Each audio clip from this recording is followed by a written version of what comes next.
Don't spend a lot of time introducing them. So I appreciate Coach James Cameron coming to talk to us this morning. That's it? I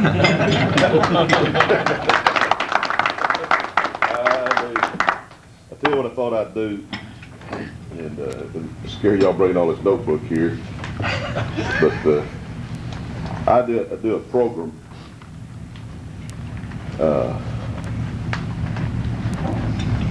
on what I think is important in a young man's life and being a winner. And thought I might just go over that with you. I hit the high points of it. And I started it, what I did, I went to Marshall a few years back and talked to a coach down there, and he was doing something like that. So I took it, and it took me about several months to write this thing. And then I came back and I presented it to every boy that was in the 8th grade and with the middle school group, and then I went to I did the high school. We have a 9th grade group in a separate period, so I did the 9th grade group, and I did groups 10 through 12 at the high school group. And everybody wants to be a winner, and everybody wants to know how you can win, and ingredients for being a winner, and playing the sport and whatever. And so that's what I did. Everybody wants to know, how do I win? And I'm not saying that I have all the answers, but what we did, we went into the background and went back the various years that we've been back. I brought back people when I was the head coach at McKinney, and when I was the head coach at Howard Payne University, at Angelo State University, and Rockwall, and Kilgore, and here. And we talked about, and had every one of them get up and preface this a little bit about some things they could expect. And we titled it, well, the one I did last spring was Be a Winner, Can We Win 4 in a Row? And I try to get the kids involved, and it's really been a positive program. Let's put it that way. It's been one where the kids really enjoy getting to be I don't know how to put this, but everybody can't be a great athlete. And you know, a program cannot be geared toward just the best athletes. If it does that, in my opinion, the program is a failure. Because when I had a son go through the program, he wasn't very good. And the only reason he played was because his daddy was the coach. And it was very important to me as a parent for that youngster to get the same amount that outstanding athlete got. It taught me something that way that I'll never forget. And I'm not saying that at times I don't maybe talk to that guy that can run faster just a little more bigger than I do the others sometimes, but I don't think I should. I think it all begins with unity. I think everything, when you put together a team, when you put together a group of boys, when you put together a coaching staff, whatever, it all begins with unity. Now, the unity is in the dictionary, it says being united, oneness, singleness. A circle has unity, a random group of dots does not. The biblical view of unity is in Ephesians 4, chapter 4, verses 3 through 6. It says, endeavoring to keep the unity of the Spirit in the bond of peace. There's one body and one Spirit, even as you are called in the one hope of your calling. One Lord, one faith, one baptism, one God and Father of all, who is above all and through all and in you all. There's oneness here. To be a team, there is no I in team. The team comes before any individual. whether that person is a player or is a coach. There can be no selfishness on a team. The symptoms of being selfish are stealing, drugs and alcohol, absences, tardies, or doing things that draw attention to yourself. How to eliminate selfishness. First is to believe in yourself. Gain confidence in what you're trying to accomplish. Believe in the people around you, your teammates, coaches, teachers, and parents. Believe in God. God loves me. It's up to me to love others as God loves me. Play with class. Examples of playing with class. Play by the rules. Play not only by the rules, but play within the intent of the rules. Do what you have to get the job done. Don't make excuses. Losers make excuses for losing. The loser's limp, or the guy goes out and tries to catch a pass and drops it and comes back to the huddle limping. People with class are the people you want to be around. You single them out in the crowd. Win with class. It's better to lose with class than it is to win without it. Hard workers have class. Lazy people do not. A person with class is not critical of others. They help them. Examples of not playing class, and I'm just hitting the high points here. I'm not going to, but these are things that I've gone over with every youngster. Cheating, either on the field or in the classroom. Talk but no action. People have no respect for a guy like that. Bad language. A person with class doesn't have to use profanity to get his point across. Not having the courage to admit you're wrong. It takes a man with real class to look another person in the eye and say, I'm sorry, I made a mistake, I was wrong. It takes character. The definition of character is the wisdom to know what is right and the courage to do it.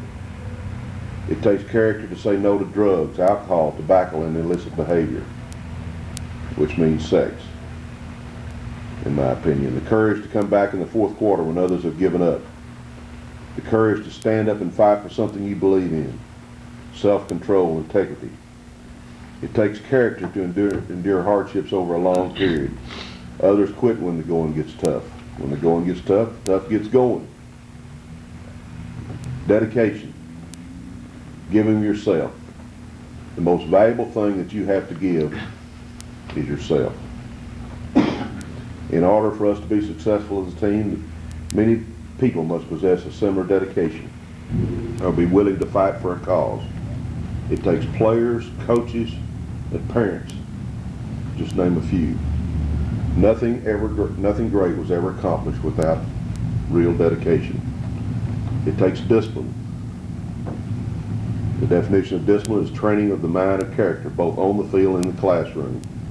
The training effect that comes from experiences, both success and failure. Doing what is right or necessary for a cause, for instance, team.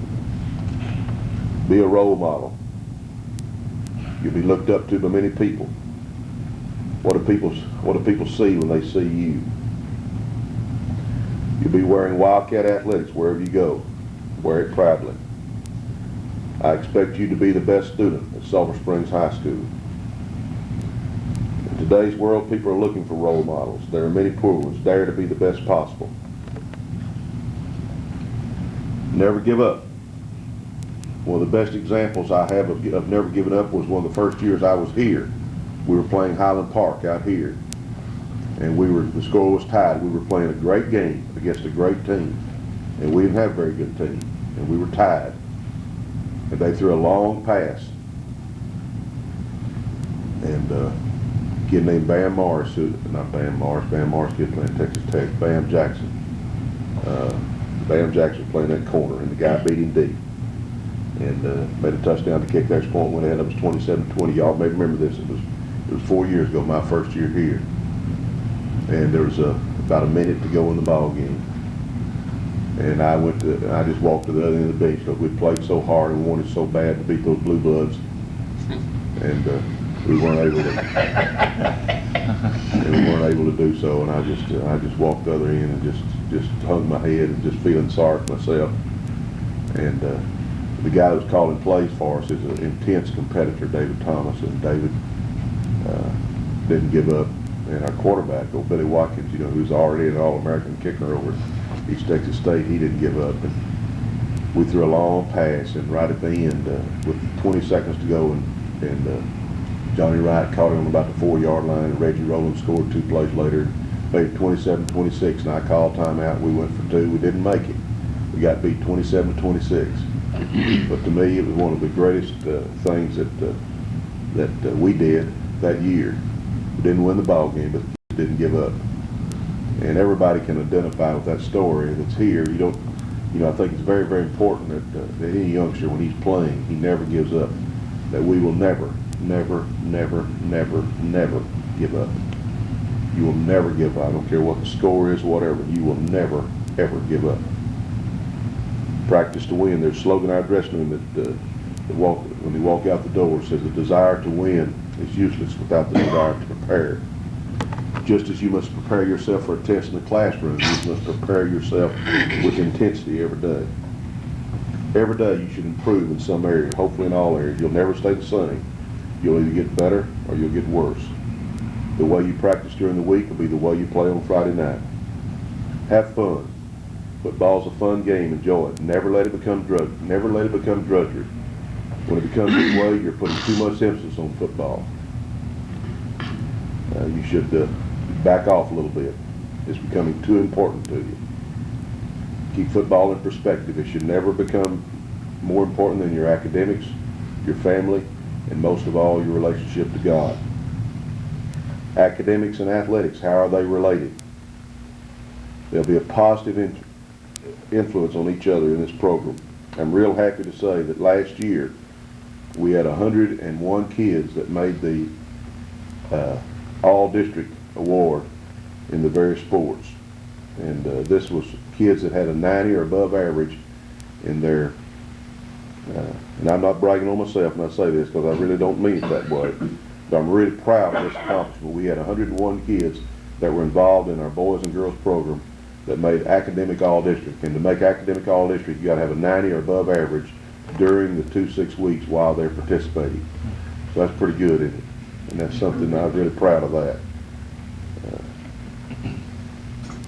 Keep your priorities in proper order. You got to pass all your classes in order to play. A competitor wants to succeed in both areas. He doesn't want just a real competitor is a guy that wants to do a good job out on the field, but he wants to do a good job in that classroom too. He wants to do the best wherever he is. I believe you'll remember things that you learned from football that you'll remember the rest of your life. What you do in the classroom is indelible.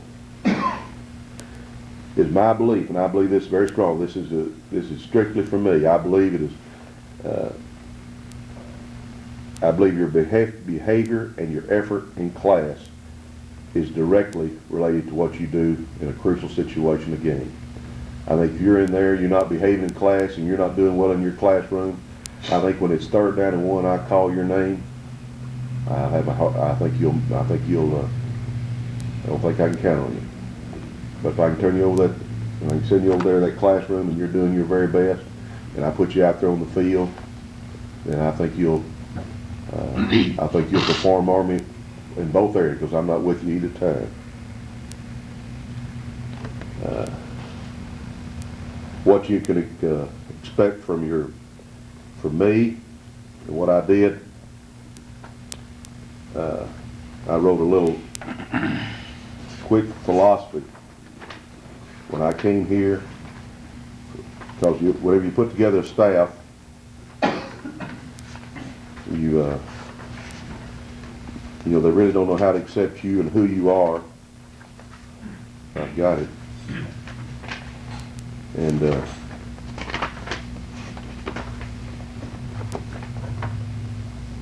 it's not in there. But what I told them was that I wanted every coach and on our staff to be a family man. The family comes before anything he does at school. I wanted all the athletic programs to be just as important as the other. I didn't want to be known as a football town or a basketball town, but that we wanted it for everybody. What you expect your coaches. You can expect your coaches to be dedicated, first of all, to our profession, to our school, and to our players. You can expect the coaches to exercise discipline. In our personal life, we'll never ask you to do anything we wouldn't do of ourselves. Expect your dedication from our coaching and our teaching in the classroom. We'll demand great discipline from each player, both on the field and in the classroom.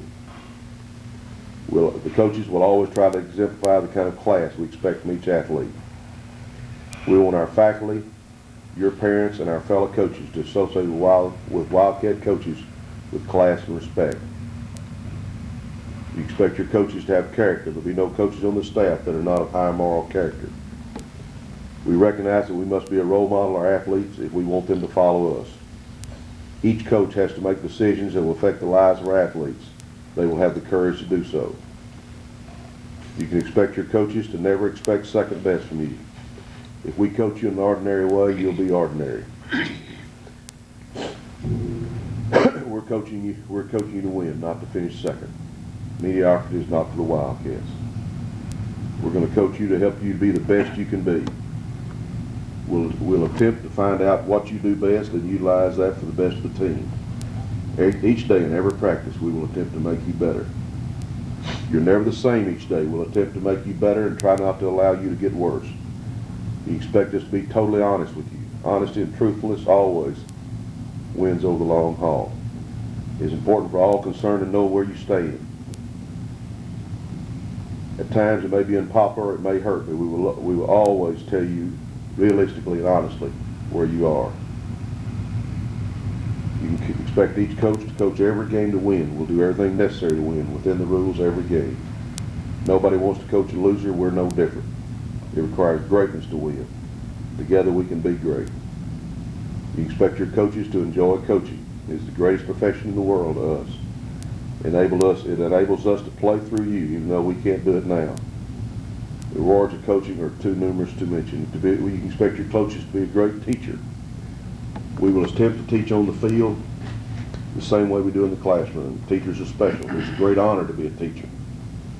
We will never expect mediocrity from you or ourselves. We expect you to help you after you're out of football. And I read them just a little note. It says to Coach Cameron, King, and Young, thank you all so much for coming to Mom's funeral, and more important, for the love and inspiration you all played in my life. I feel so blessed to have had coaches that know football, but more importantly, know the Word and also walk the way of Christ. God bless you always. Love, Alex Hoover. Alex Hoover, a kid that, when we did this, Alex had, we just gone to a funeral of his mother. Alex was a kid that played for us about 10, 12 years ago. And I thought that was pretty apropos at that time, so I put that in there for the kids to know that it's something that we once you coach a youngster that he's a part of our lives, and from now on the rest of our life, and he will continue to be so. I get a letter at least once a week or get a call. No, I get more than that. Probably 2 or 3 either calls or letters from kids that I've coached in the past 31 years. And that's one of the greatest rewards I have in coaching. You can expect your coaches to, one of the greatest rewards in coaching is not for an athlete is to come back after graduations or to shake hands or even hug each other because of the way they feel about each other. Football itself is only a game. Relationships evolved out of football, though, are everlasting. You can expect your coaches to be totally loyal to you, the other coaches in the team. Loyalty is a two-way street. We always put the team first. We want to be someone you can count on, a friend. And I go over all the things, the rules of what I expect of them.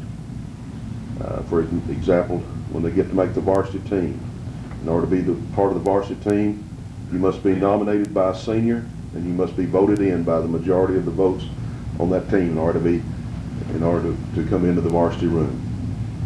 The coaches have 1 vote and the players have 1 vote. And nobody's ever a part of the varsity team that is not voted in. When he gets in, he gets to wear a blue helmet. Our varsity people are the only one to wear the blue helmet.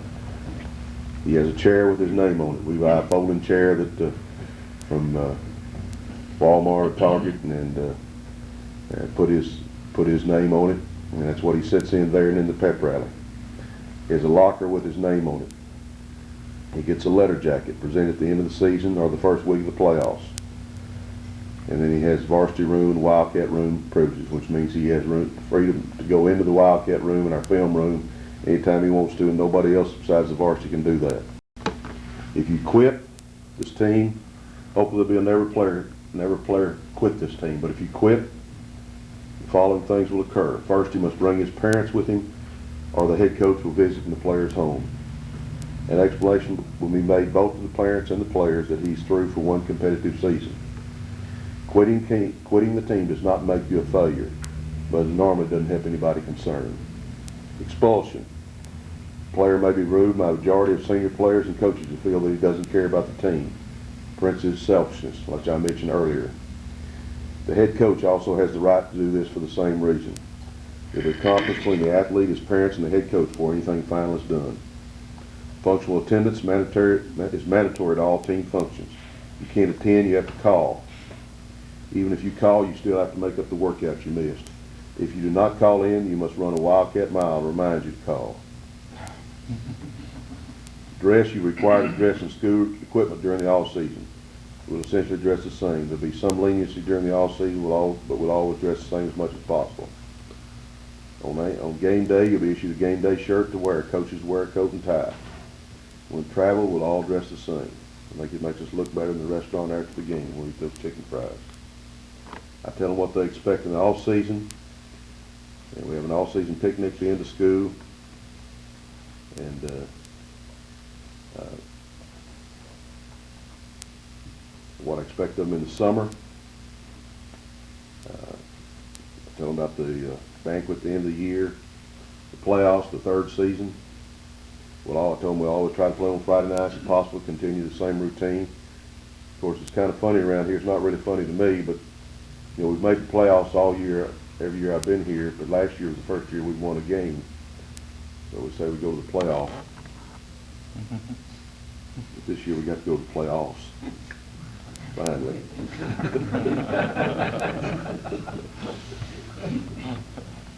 Playoffs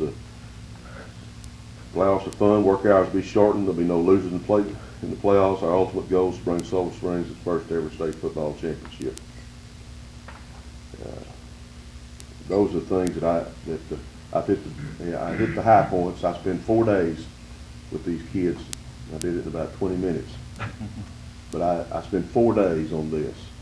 I go over it in detail with them and what it takes to be a winner and what I expect of them. Everybody wants to win. There's not a guy out there that doesn't want to win. If he wasn't winning, he wouldn't be playing. And so most people think in order to win, I got to be some great athlete. I got to do these things. See, the things I've talked about here are things that every boy can do. Every one. And to be a winner, sure it helps to coach a bunch of great athletes. But when you have a bunch of average athletes, or even below average athletes, that learn to give of themselves and learn to play with this unity and give of themselves. And I can't make I cannot emphasize too strong the importance of giving of yourself. People don't have any idea how much you got to give. They don't even have any idea where it starts. People think that I've given everything I got. They haven't given 1/20th of what they can give. They have so much to give. I've learned this down through the years in coaching that I've had kids, I've lost my star player, and I think we're out. No way. And I put in another guy reluctantly, and he goes out there and does a great job, and I feel like a fool. You know, you call a kid's name and put him up there. Some will respond and some won't. I guess that the greatest coach I've ever, to me, the greatest coach that ever lived on this earth was a high school coach in Brownwood, Texas, named Gordon Wood. He won 400 and I think 8 games in his career. If you want to figure that up, if he coached 40 years and went undefeated every year, that'd be 400. You want to put that in perspective. And when I was at Howard Payne, he was the football coach at Brownwood High. and I saw some of his kids and saw what he was playing with. And he's beat me twice in semifinals. Both times I had better players and he had a better team. Channel 18 is proud to join with the Sulphur Springs Optimist Club in presenting this Fatherhood series. Join us Wednesday evening, April the 14th for the next program. Stay tuned now for 18 Country News Notebook. It's coming up next at 9:30 on Channel 18.